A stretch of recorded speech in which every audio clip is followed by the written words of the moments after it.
Country delight buffalo milk start చేసాము. First పిల్లలకి ఇచ్చినప్పుడు కానీ, మేము పెరుగు తిన్నప్పుడు కానీ, మేము చిన్నప్పుడు తిన్న ఓల్డెన్ డేస్ గుర్తొచ్చాయి మాకు. మీగడ కానీ, మీగడ కూడా పాలు కాచాక మీగడ బాగా రావడం, అప్పుడు మా చిన్ననాటి రోజులు గుర్తొచ్చాయి అన్నమాట.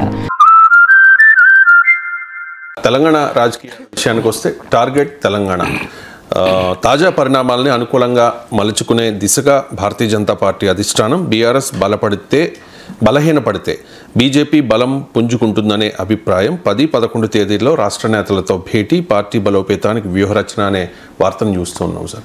సో భారతీయ జనతా పార్టీ ఎప్పటి నుంచో తెలంగాణలో అధికారం చేపట్టాలనే ప్రయత్నం చేస్తోంది కాబట్టి బీఆర్ఎస్లో ఉన్న తాజా పరిస్థితులు అలాగే రాష్ట్రంలో ఉన్న తాజా పరిణామాల నేపథ్యంలో భారతీయ జనతా పార్టీకి అవకాశం ఉంటుందంటారు. మళ్ళీ నేను మీకు చాలాసార్లు చెప్పాను, అవకాశం ఉంటుందా అంటే నేను జ్యోతిష్యాలు చెప్పను. నేను మీకు ఈ ప్రోగ్రాంలో చాలాసార్లు మాట్లాడుతూ ఫ్యూచర్ గురించి ప్రిడిక్షన్ నేను చెయ్యను. ఎందుకంటే హౌ కెన్ ఐ ప్రిడిక్ట్? నేనేమైనా అస్ట్రాలజీ చెప్పానా? నాకేమైనా అనుభవం ఉందా, నమ్మకం ఉందా? సో అందువల్ల మనము ఫ్యూచర్లో ఏం చేస్తానంటే నేను ఎలా చెప్పాలి? ఇప్పుడు జరుగుతున్నటువంటి ప్రయత్నాలను మాత్రమే నేను విశ్లేషించగలను. కానీ భవిష్యత్తులో ఏం జరుగుతుంది అనే దానికి ఆధారాలు ఏమీ లేవు, అన్లెస్ ఒక కాంక్రీట్ ఫ్యాక్టర్స్ మన ముందుంటే తప్ప. ఎందుకంటే I believe in evidence based journalism. I don't believe in ఏదో నా ఒపీనియన్స్ నా ఇష్టం వచ్చినట్టు స్వీయ మానసిక దృక్పథంతో చెప్పడం నా అలవాటు కాదు. అందువల్ల ఏదైనా ఒక దాన్ని స్పెక్యులేట్ చేయాల్సి వస్తే, ప్రిడిక్ట్ చేయాల్సి వస్తే కొన్ని స్టాటిస్టిక్స్ ఆధారంగా, రీసెర్చ్ స్టడీస్ ఆధారంగా, సర్వేల ఆధారంగా చెప్పాలి తప్ప కేవలం నా మనసులో బీజేపీ తెలంగాణలో పెరగాలనుంది అని కనుక నేను పెరుగుతుందని, పెరగకూడదు ఉన్నదని, పెరగదని నాలాంటి వాడు విశ్లేషించడు. సో ఇప్పుడు బీజేపీ చేస్తున్న ప్రయత్నాలు ఏంటి అని మీరు అడిగితే నేను చెప్పగలను. భవిష్యత్ ఏం జరుగుతుందని నాకు తెలియదు. సో ఇప్పుడు బీజేపీ చేస్తున్న ప్రయత్నాలను విశ్లేషించగలను నేను. ఈ చాలా సందర్భాల్లో అసలు ఇప్పుడు ఈ పత్రికలు ఇవాళ వార్త కన్నా ముందు నుంచి చెప్తున్నాను, బీజేపీ ఒక వ్యూహంతో తెలంగాణను తన ఆధీనంలోకి తెచ్చుకోవాలి అని, టార్గెట్ తెలంగాణ అనే వ్యూహంతో పనిచేస్తుంది అని. నా యూట్యూబ్ ఛానల్లో వెతకండి, ఇదే హెడ్లైన్ కూడా ఉంటుంది, టార్గెట్ తెలంగాణ అని. చాలా రోజుల క్రితమే చెప్పాను.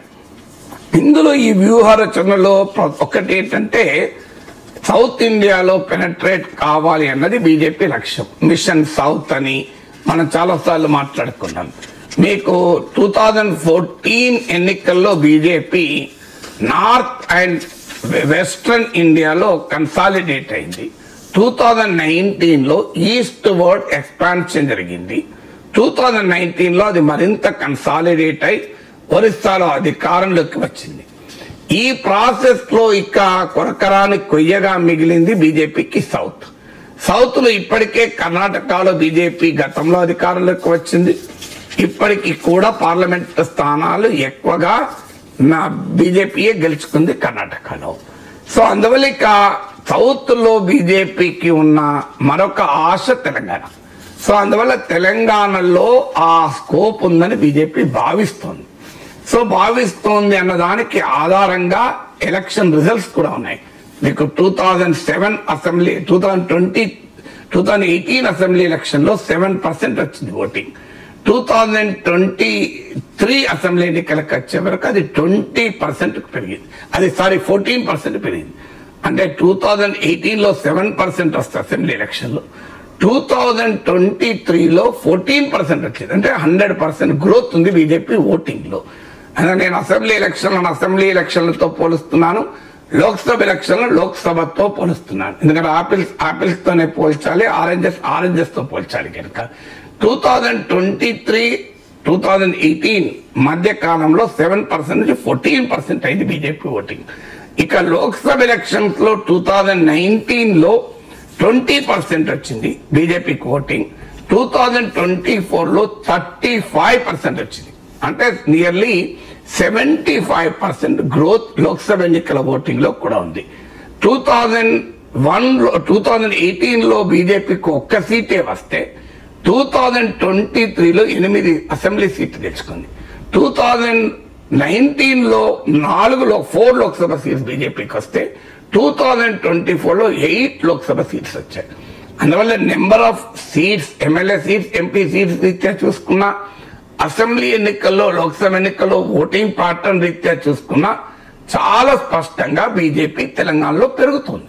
ఇది మనము this is call evidence based analysis. ఎందుకంటే మన స్వీయ మానసిక దృక్పథాలతో ఎప్పుడు విశ్లేషించకూడదు. ఇప్పుడు నేను 5 ఏళ్లలో జరిగిన అసెంబ్లీ ఎన్నికలు, లోక్సభ ఎన్నికలు, ఓట్ షేరు, సీట్లు వీటిని ఆధారంగా విశ్లేషించినప్పుడు బీజేపీ గ్రాఫ్ కాస్త స్పష్టంగా అప్వర్డ్ ట్రెండ్ లో ఉంది. దీంట్లో ఎవరము కాదనలేరు. ఏ రాజకీయ పార్టీ ప్రస్థానంలోనైనా ఒకసారి పెరగచ్చు, ఒకసారి తగ్గవచ్చు. కానీ ఓవరాల్ ట్రెండ్ చూస్తే బీజేపీ కర్వ్ అనేది రైజింగ్ లోనే ఉంది. సో అందువల్ల బీజేపీకి తెలంగాణ పైన కాస్త అన్న ఆశ పెరుగుతుంది. ఎందుకంటే తమిళనాడులో, కర్ణాటకలో బీజేపీకి స్కోప్ లేదు. తమిళనాడులో ఇండిపెండెంట్ గా ప్రయత్నం చేసింది, చిన్న చిన్న పార్టీలను కలుపుకొని 11% దాటలేదు. ఇప్పుడు కాదని మళ్ళీ ఏడీఎంకేతోనే పొత్తు పెట్టుకుంది. ఒకవేళ తమిళనాడులో ఇప్పుడున్న సిచ్యువేషన్ చూస్తే ఎన్డీఏ అధికారంలోకి వచ్చే వాతావరణము లేదు. వచ్చినా అలా బీజేపీ ఆంధ్రప్రదేశ్ లాగా జూనియర్ పార్ట్నరే. కేరళలో బీజేపీ ఓటింగ్ పెరుగుతోంది తప్ప కేరళలో ఎల్డీఎఫ్, యూడీఎఫ్ ల మధ్య ఉన్న పోలరైజ్డ్ బ్యాటిల్లో బీజేపీ సీట్లు తెచ్చుకోలేని పరిస్థితి ఉంది. అందువల్ల సౌత్ లో ఉన్న ఏకైక స్కోప్ బీజేపీకి తెలంగాణగా భావిస్తుంది. ఆంధ్రప్రదేశ్ లోనూ ఆ రాజకీయమే దుర్భేద్యంగా మారిపోయింది. అటు చంద్రబాబు నాయుడు, ఇటు జగన్ల మధ్య సమాజమే నిట్ట నిలువున చీలిపోయింది. అందువల్ల బీజేపీకి అక్కడ ఇక పొటెన్షియల్ లేదు. పవన్ కళ్యాణ్ తో కలిసి థర్డ్ ఆల్టర్నేటివ్ గా ఎమర్జ్ కావాలని ప్రయత్నం చేసిన పవన్ కళ్యాణ్ కు వాస్తవికత తెలిసి ఈసారి గనక మనం ఎన్డీఏ జగన్ వ్యతిరేక ఓటు చీలకుండా చూస్తే తప్ప గెలవము అని చెప్పి బీజేపీని కూడా ఒప్పించి ఎన్డీఏలో చేరాడు. అందువల్ల అక్కడ ఆంధ్రప్రదేశ్ లో ఇప్పుడున్న రాజకీయ పరిస్థితుల్లో బీజేపీకి ఒక రిమోట్ జూనియర్ పార్ట్నర్ గా మినహా అక్కడ స్కోప్ లేదు. అందువల్ల ఈ సౌత్ ను మనం మొత్తాన్ని ఒకసారి సమీక్షిస్తే ఏమైనా స్కోప్ కనబడుతున్నది తెలంగాణలో. అందువల్ల తెలంగాణ పైన కేంద్రీకరించాలి అన్నది బీజేపీ అధిష్టాన లక్ష్యం. అందులో ఏం చేయాలన్నప్పుడు ఒకటి బీఆర్ఎస్ లో వస్తున్న సంక్షోభాల్ని తనకు అనుకూలంగా మార్చుకోవాలి. అందుకే నేను కవిత తిరుగుబాటు అంశం వచ్చినప్పుడు నేను ఒక అనుమానాన్ని వ్యక్తం చేశాను. దీని వెనకాల బీజేపీ జాతీయ నాయకత్వం ఏమైనా ఉందా అని. ఉంది అని నేను ఆరోపించలేదు, ఉంది అని తెలిసి చెప్పడం లేదు. కానీ పాలిటిక్స్ అనలైజ్ చేస్తే బీఆర్ఎస్ వీక్ అయితే కాంగ్రెస్ కు లాభం లేదు. చాలా మంది కాంగ్రెస్ దీని వెనకాల ఉండవచ్చు, రేవంత్ రెడ్డి కవిత తిరుగుబాటు వెనకాల ఉండవచ్చు అని బీఆర్ఎస్ నేతలు కూడా ఆరోపిస్తున్నారు. ఎందుకంటే వాళ్ళు మోడీని అనలేరు కనుక, మోడీని అనే ధైర్యం చేయలేరు కనుక, మోడీ అమిత్ షాలే కవితను నడిపిస్తున్నారు అని బీఆర్ఎస్ నాయకత్వం ధైర్యం చేయదు. అందువల్ల ఇప్పుడు జగన్ ధైర్యం చేస్తున్నాడు ఆంధ్రప్రదేశ్ లో మోడీని ప్రశ్నించడానికి. అందువల్ల రేవంత్ ను ఈజీ గనక రేవంత్ ప్రశ్నిస్తున్నారు. కానీ రేవంత్ ఉన్నాడో లేడో నాకు తెలియదు. కానీ ఒకవేళ రేవంతే ఉండి బీఆర్ఎస్ వెనకాల సంక్షోభానికి కారణమైతే అది కాంగ్రెస్ సెల్ఫ్ గోల్ అవుతుంది. నేను గతంలో విశ్లేషించాను, కేసీఆర్ చేసిన తప్పిదే. కాంగ్రెస్ ను పూర్తిగా బలహీనపరిస్తే తనకు ప్రత్యర్థి ఉండడని కేసీఆర్ కలలు కన్నాడు. కానీ బీజేపీ రూపంలో మరో బలమైన ప్రత్యర్థి వచ్చి దుబ్బాకలో చుక్కలు చూపించారు. హుజూరాబాద్ లో అయితే మామూలుగా ఉరికించలేదు. సో ఈ అనుభవం కేసీఆర్ ఉంది. ఆ అనుభవం ఉన్నా కూడా రేవంత్ అదే తప్పు చేస్తే ఇక గాడ్ కెన్ సేవ్ ఊమాయమై. సో అందువల్ల కాంగ్రెస్ పార్టీకి బీఆర్ఎస్ బలహీన పడితే నష్టం. బీఆర్ఎస్ బీజేపీ రెండు బలంగా ప్రతిపక్ష శిబిరంలో కొట్టుకుంటే కాంగ్రెస్ కు ప్రయోజనకరం. సో అందువల్ల కాంగ్రెస్ కు ఇంట్రెస్ట్ ఉండటానికి ఇంట్రెస్ట్ ఉండకూడదు బీఆర్ఎస్ వీక్ కావడంలో. అందువల్ల ఇక బీజేపీకి మాత్రం క్లియర్ బెనిఫిషరీ. బీఆర్ఎస్ బలహీన పడితే బీజేపీ క్లియర్ బెనిఫిషరీ. నేను ఇప్పటిదాకా చెప్పిన ఓటింగ్ సరళి చూసిన మీకు క్లియర్ గా 2023 అసెంబ్లీ ఎన్నికలకు 2024 లోక్సభ ఎన్నికల మధ్య తెలంగాణలో 20% ఓట్ షిఫ్ట్ అయింది. ఎలా షిఫ్ట్ అయింది? బీఆర్ఎస్ ఓటింగ్ 37% నుంచి 17% కు పడిపోయింది. బీజేపీ ఓటింగ్ 14% నుంచి 35% పెరిగింది. అంటే క్లియర్ గా బీఆర్ఎస్ 20% తగ్గింది, బీజేపీకి 21% పెరిగింది. కాంగ్రెస్ ఓటింగ్ అసెంబ్లీ ఎన్నికల్లోనూ లోక్సభ ఎన్నికల్లోనూ అదే 40% దగ్గర ఉంది. అంటే బీఆర్ఎస్ నుంచి దూరమైన 20% ఓటింగ్ గంపగుత్తగా బీజేపీకి పోయింది. అందువల్ల క్లియర్ గా అర్థమవుతుంది కదా బీఆర్ఎస్ బలహీన పడితే బీజేపీకి లాభం అని. సో అందువల్ల కవిత వెనకాల కూడా, కవిత కొంతకాలం ఢిల్లీలో ఉన్నారు, అక్కడ జైల్లో అనేది కూడా మనం మర్చిపోకూడదు. సో ఈ పరిణామాల నేపథ్యంలో కవిత సిబిఐ కేసు కూడా, కవిత మీద సిబిఐ పెట్టిన కేసు అది కేంద్రం అనుసరణలో నడిచే కేసు అన్నది కూడా మనం మర్చిపోకూడదు. ఈ డాట్స్ అన్ని కనెక్ట్ చేస్తే నాలాంటి వాడికి ఒక రాజకీయ విశ్లేషకుడిగా వచ్చే అనుమానం ఏంటంటే దీని వెనకాల అమిత్ షా లాంటి నేతల వ్యూహం ఏమైనా ఉందా అని. ఒకవేళ కవిత తిరుగుబాటు వెనకాల బీజేపీ లేకపోయినా ఇప్పుడు జరుగుతున్న పరిణామాలను మాత్రం బీజేపీ ఉపయోగించుకోదలుచుకుంది. అంటే బీఆర్ఎస్ లో వస్తున్న ఈ లుకలుకల్ని తనకు అనుకూలంగా మార్చుకోవటానికి అందులో భాగంగానే ఇప్పుడు ఆపరేషన్ ఆకర్షణ ప్రారంభించి బీఆర్ఎస్ నేతల్ని తన వైపు తిప్పుకోవాలన్నది బీజేపీ లక్ష్యం. అందులో భాగంగానే గువ్వల బాలరాజు లాంటి మాజీ ఎమ్మెల్యేలు బీజేపీలో చేరిపోయారు. బహుశా మరికొంతమంది ఇన్స్టాల్మెంట్ లో చేరుతూ ఉంటారు. అందువల్ల ఇది బీఆర్ఎస్ లో ఉండే బలహీనతల్ని, బీఆర్ఎస్ లో ఉండే కుమ్ములాటల్ని, బీఆర్ఎస్ లో ఉండే అంతర్గత సంక్షోభాలను తనకు అనుకూలంగా మలుచుకోవాలన్నది బీజేపీ తెలంగాణ వ్యూహంలో, ప్రాజెక్ట్ తెలంగాణలో మొదటి అంశం. రెండోది కాంగ్రెస్ లో కూడా బీజేపీది ద్విముఖ వ్యూహం. ఒకటి, కాంగ్రెస్ పట్ల ప్రజల్లో అసంతృప్తి పెరిగితే దాన్ని తనకు అనుకూలంగా మలుచుకోవాలన్నది బీజేపీ ఆలోచన.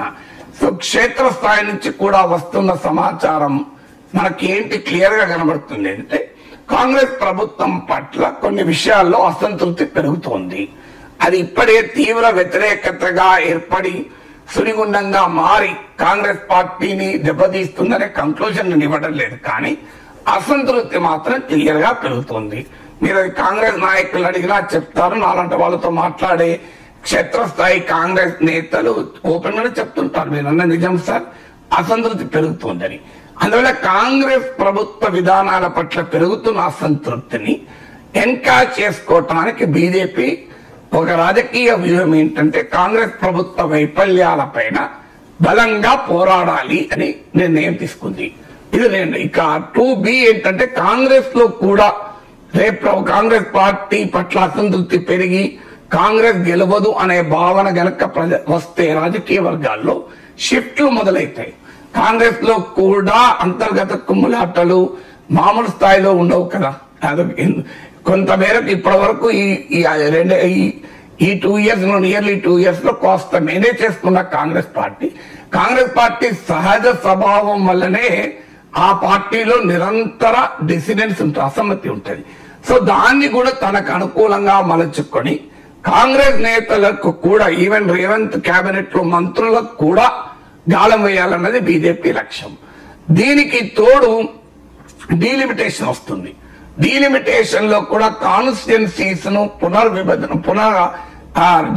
రీడ్రా చేస్తారు. అది కూడా తనకు అనుకూలంగా తాను గెలవటానికి వీలుగా ఆ కాన్స్టిట్యుయెన్సీ డిమార్కేషన్ కూడా చేసుకోవాలి అనేది. దాంతో పాటు తన హిందుత్వ క్యాంపెయిన్, జాతీయత క్యాంపెయిన్, మోడీ ప్రభావము, ఇవన్నీ బీజేపీకి ఎలాగో ఉన్న అసెట్స్.